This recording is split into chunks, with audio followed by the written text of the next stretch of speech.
where are you even supposed to focus in 2022 if you want to attract your dream clients and win in the creator economy? So in this video, I'm going to be dissecting every possible trend and marketing prediction that I believe is going to be popping this year, and also some of the things that I'm going to be implementing for myself and some of the things that I recommend to implement for you. So keep on watching.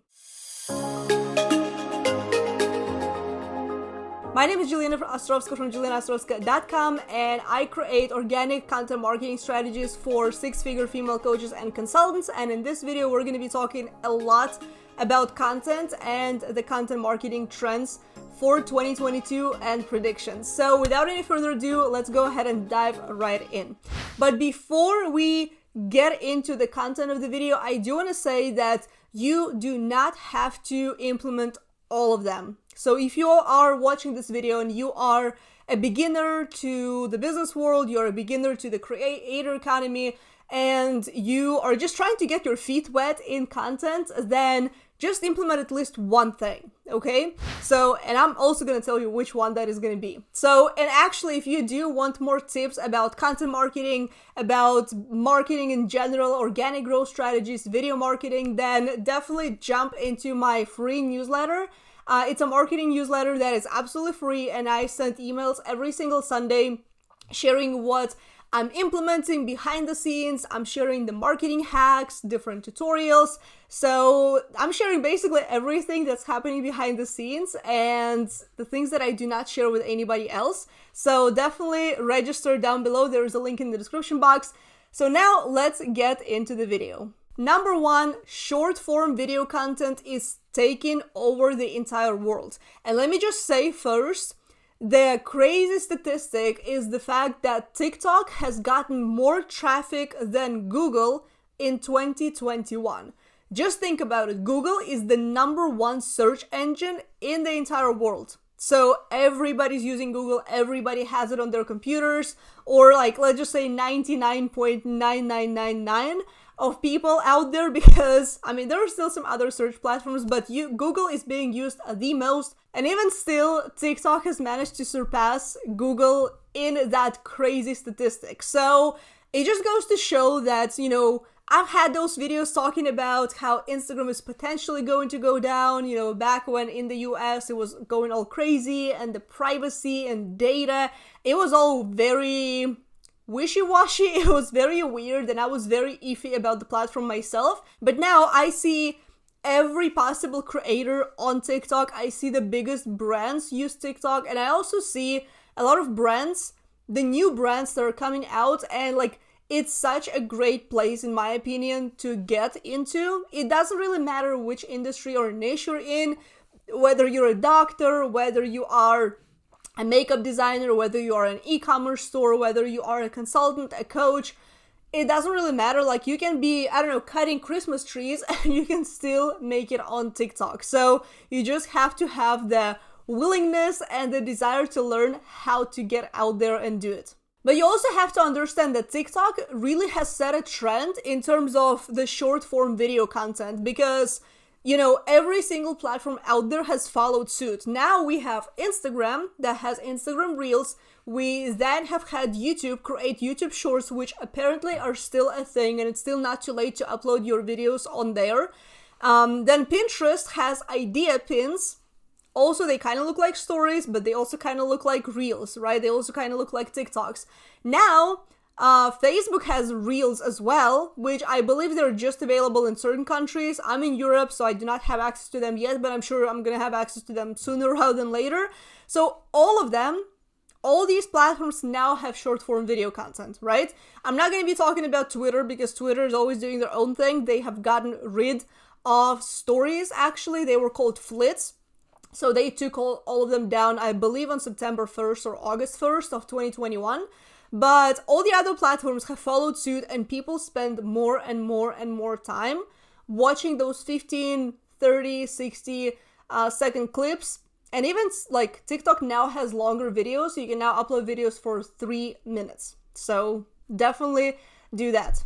Now, let me also say that this short form video content strategy is not really your nurturing content. It's not a piece of content where you can really build relationships and really deepen that connection with your audience. And it's also not necessarily a sales content strategy, right? It can be, but the way that I treat short form video content is I treat it like it's just a visibility tactic. It's simply me leveraging the algorithm, leveraging the platform, leveraging the trends, quote unquote, and me basically being able to get as visible as I possibly can in front of more potential people. Because if I look at my Instagram analytics, the majority of the people that discover me through Instagram Reels are not my followers. So it's a great way for me to get in front of new people. And I'm implementing the same strategies for all of my clients.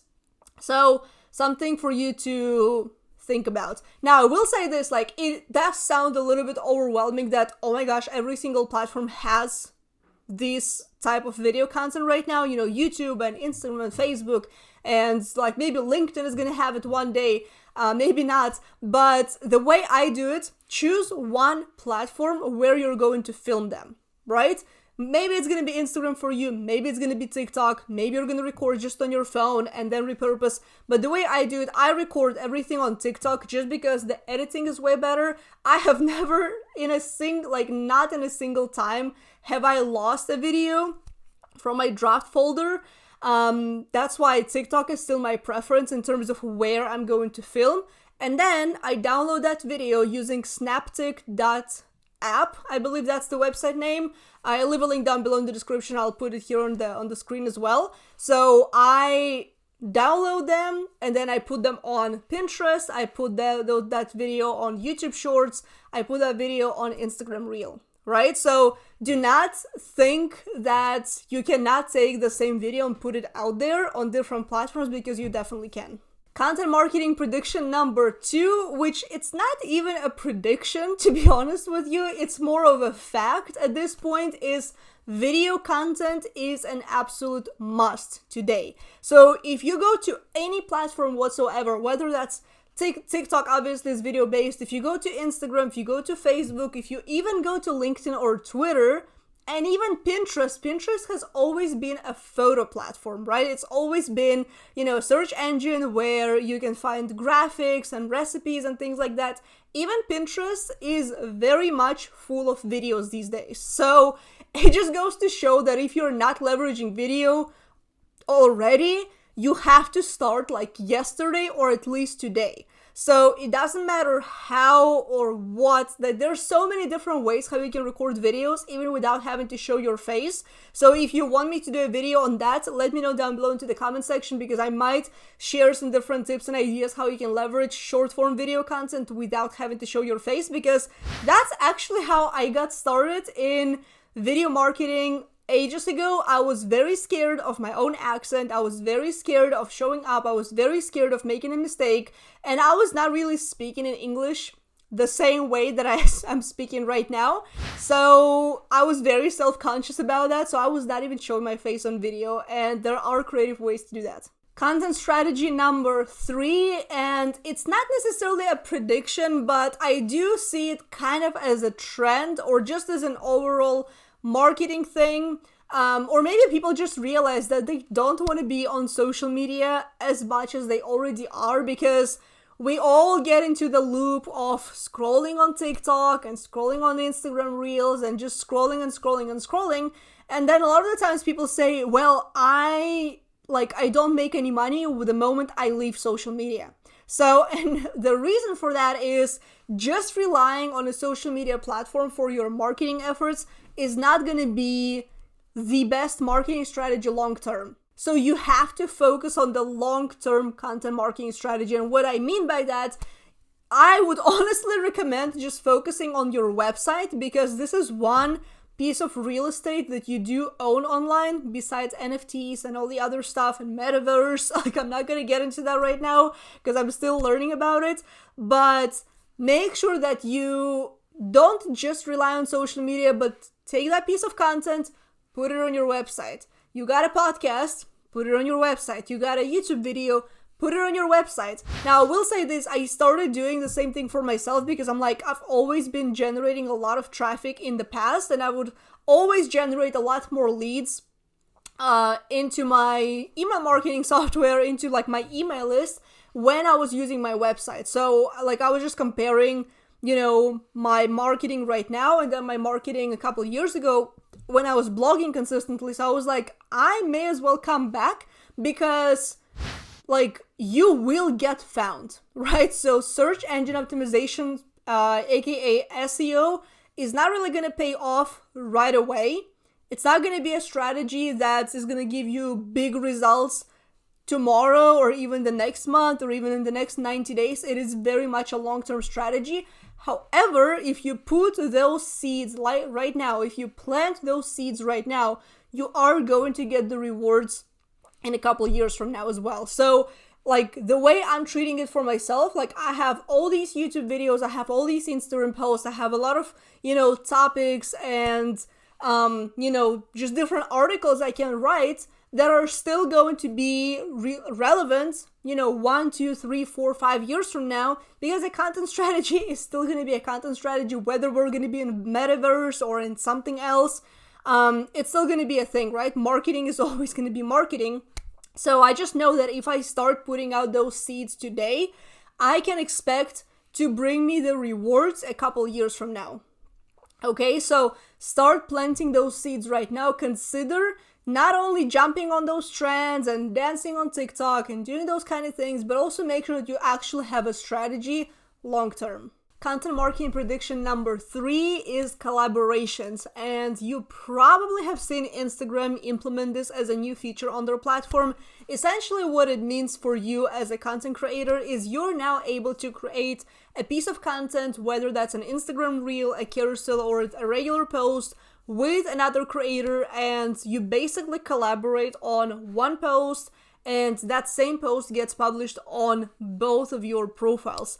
Now, I have seen a lot of things being shared by social media managers and content creators in general, because the thing is, the problem with that is the post has to be kind of generic, because like a lot of people are worried about messing up their Instagram feed. A lot of people are worried that the colors are not going to match because, you know, if you and the other creator have completely different colors, then I honestly would just recommend to stick to white and black, because like whatever, right? So black and white is always going to be generic enough, and it's the colors that we pretty much use, like all of them, we use them in one way or another, right? Like it's not going to mess up the feed that much. So you kind of have to find common grounds with that, especially if you're going to be making a carousel.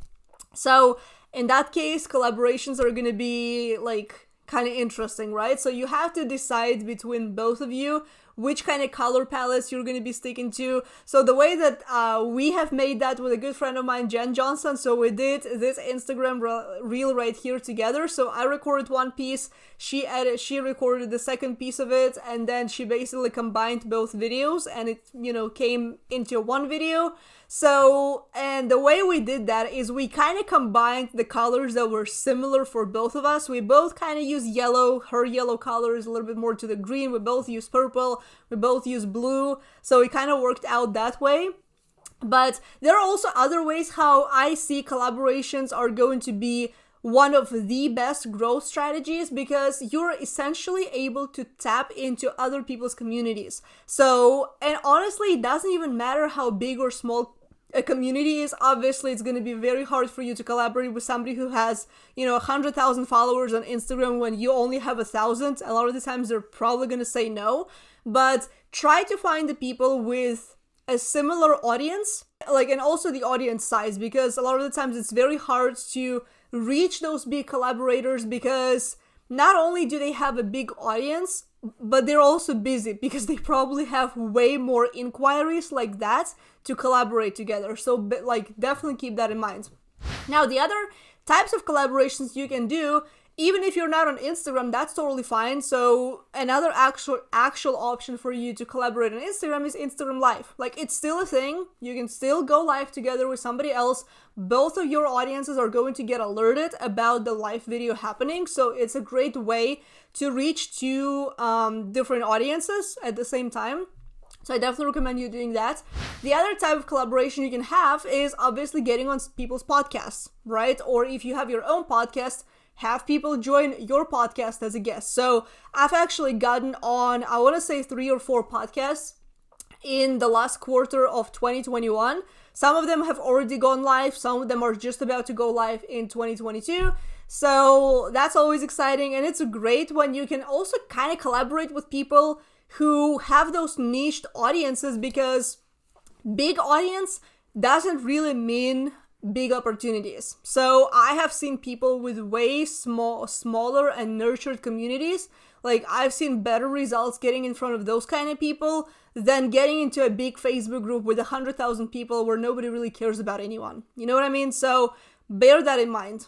So the point is, make sure that in one way or another, every single month you do like at least 1 to 2 collaborations, whether that's a podcast, a Twitter space, a YouTube interview, a blog post together, a guest post on someone else's article, on someone else's website.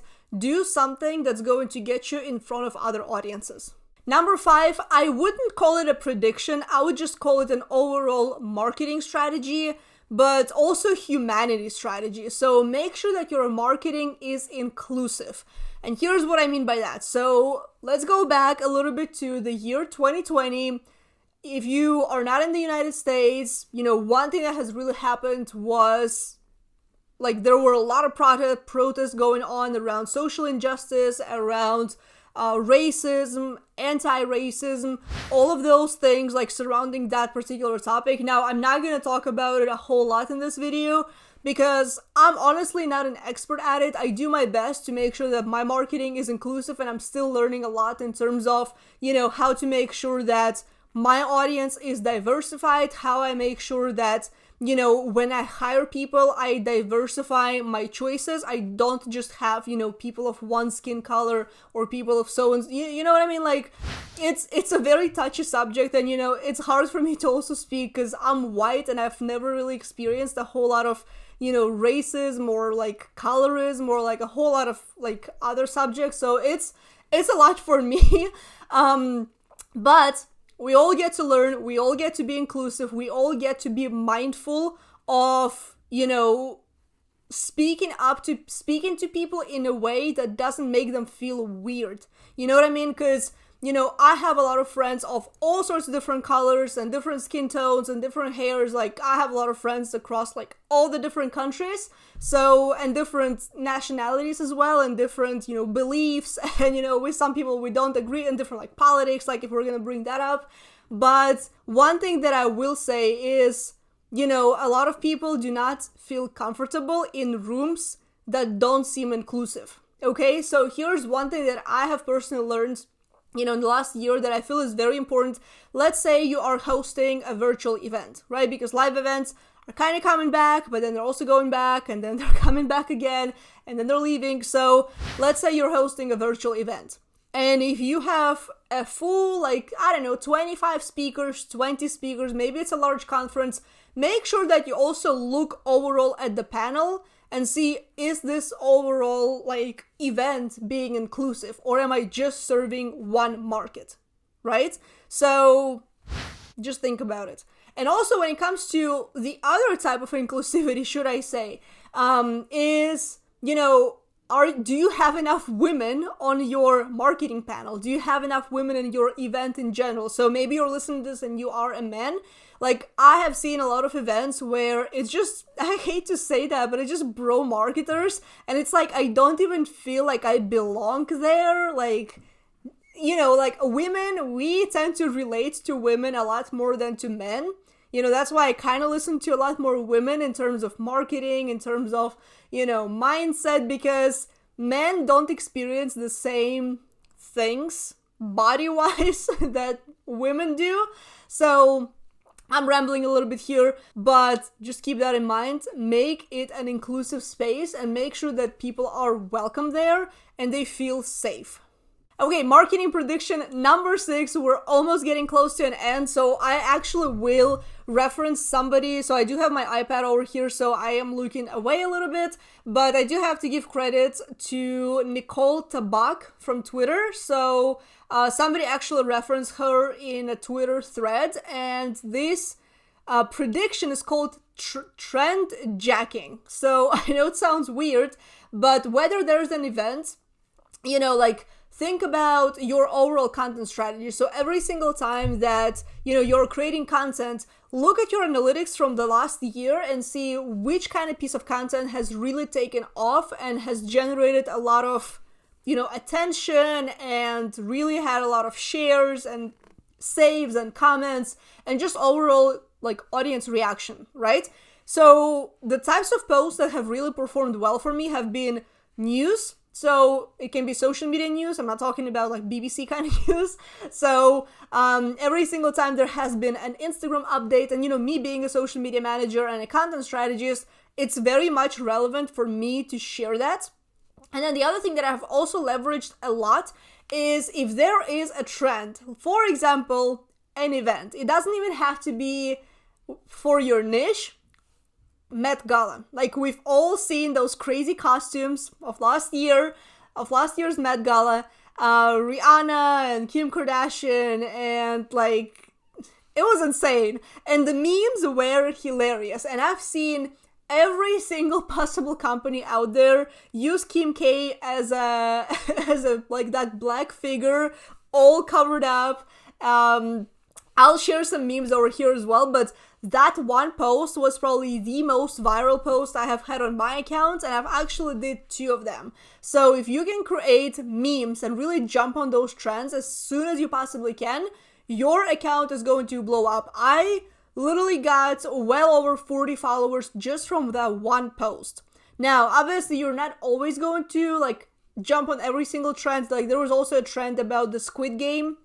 So when the show came out, it's still probably the most watched show on Netflix. I definitely watched it twice. So I think it was really good. I really liked it.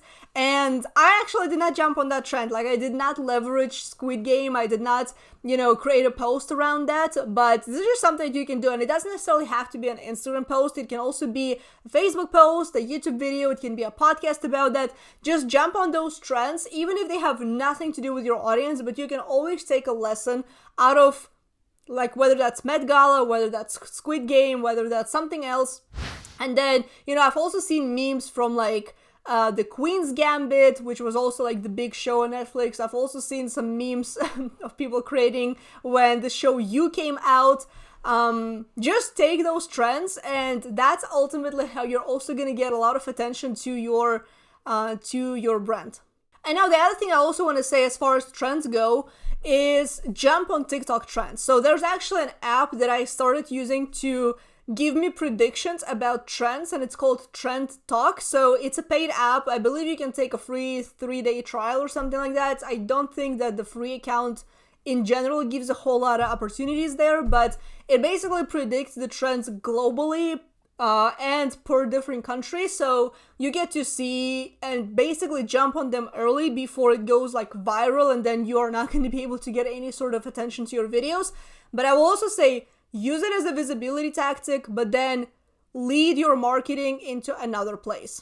And my prediction number 7, last but not least, is social selling and creator economy emerging. So, I used to think that creator economy was something that we were already in, but apparently it's now a mix of NFTs, of metaverse, of all the possible things that we can also create and monetize digitally. So a lot of musicians, artists, course creators are now jumping into those NFTs. So again, I'm not going to talk about it just yet, so feel free to like research YouTube and research other creators, as I'm not the most competent in that area yet. I'm still learning a lot about it.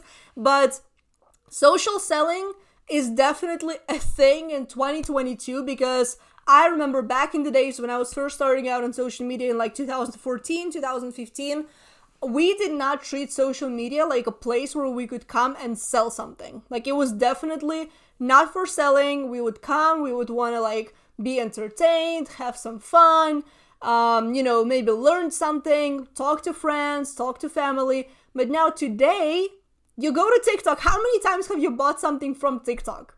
A lot. Like, a lot. We all buy a lot of things when it comes to, like, when we see something exciting, like, in just last year, in 2021, there have been so many times when I would go to TikTok and this one girl or another would talk about a viral makeup product, and then it takes me months to go find it, to like go to stores and like figure out where the heck am I going to be able to buy it. So keep that in mind and talk about your freaking offer. Because if you're not going to be talking about your offer, someone else will, and they will take your customers, okay? So people definitely do go to social media to make purchasing decisions. And also, if they see you as a personal brand or even a company brand, and they see that you're marketing your offers consistently, they're going to be like, hey, maybe I should buy from that person. Not to mention, small businesses these days do get a lot more money. Now, obviously, they don't make a lot, like, more revenue than, like, Nike or any other company. Like, we're still small businesses, right? But a lot of people would much rather support a small business than a big corporation because, for different reasons. So definitely start talking more about your offers and start creating. So these are all the strategies and all the predictions that I have for 2022. Let me know what you think about those. Let me know if you have any other predictions, and let me know if there's any other things that you see really emerging in 2022. I really didn't want to make this video as long as it's probably going to be in total, but definitely let me know below and hit the like button, hit the subscribe button, and hit the bell sign down below this video to get notified every single time there is a new video, which is every single week. I'm excited to see you, even if you are an old watcher of my channel. And if you're a newbie, definitely consider subscribing and check out these videos right here, all about social media, marketing, and there's way more YouTube videos on my channel, so definitely go check them out, and I will see you in the next video. Bye for now.